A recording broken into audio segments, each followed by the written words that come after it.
Deputeti i Ramës ka denoncuar publikisht se kërcënim me jetë i ka ardhur nga koordinatori i Edi Ramës për Partinë Socialiste të Lezhës, Arben Ndoka, i cili, pavarësisht se betejë jonë për dekriminalizimin e nxori jashtë parlamentit, vazhdon me të njëjtat metoda kriminale të drejtojë në emër të Edi Ramës Partinë e Lezhës. I bëjmë thirrje prokurorisë të hetoj këtë rast me profesionalizëm e pa ndikim politik, pasi denoncimi i kërcënimit me jetë tashmë është bërë publik. Deputeti i qarkut të Lezhës, Eduard Ndoca, i ka dërguar një letër ambasadorit të Shteteve të Bashkuara në Tiranë, Donald Lu. Në letrën e hapur për kërcënimin ndaj tij drejtuar ambasadorit, Ndoca i shpjegon arsyet se pse vendosi t'i shkruaj publikisht ambasadorit amerikan Donald Lu.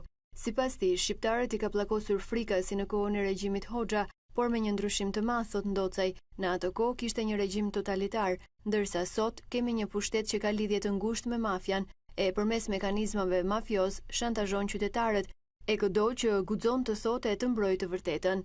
Pasi denoncova dhe kritikova marrjen peng të PS-s Lezhë procesin zgjedhor, vetëm pak orë më vonë u morë nga të gjithë mediat, duke u publikuar.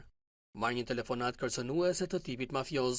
Kjo telefonat më erdhi nga persona që kanë lidhje me pushtetin e siç duket kanë qef edhe krimin. Me persona që më kanë kërcënuar dhe tashmë kanë bërë edhe denoncim në organet përkatëse, duke pasur kur përplasje personale apo për motive personale.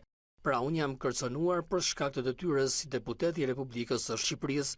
I nderuar ambasador Lu është e turpshme dhe rrezikshme në të njëjtën kohë që sot politika shqiptare ka lidhje të forta me grupet mafioze dhe grupet mafioze kanë lidhje dhe interesa të ngushta me politikën. Shqipëria sot duke u nisur nga ngjarjet e vitit 2015 dhe me këto që po ndodhi në fillim të vitit 2016 janë të rënda, të rrezikshme dhe dëshmojnë rreziqet reale që i kanosen shoqërisë, politikës dhe pushtetit. Duke vijuar më tej, Ndoca i thekson se Shqipëria ka nevojë për një proces të thellë dekriminalizimi, për një reformë serioze në drejtësi dhe po ashtu për byron e hetimit.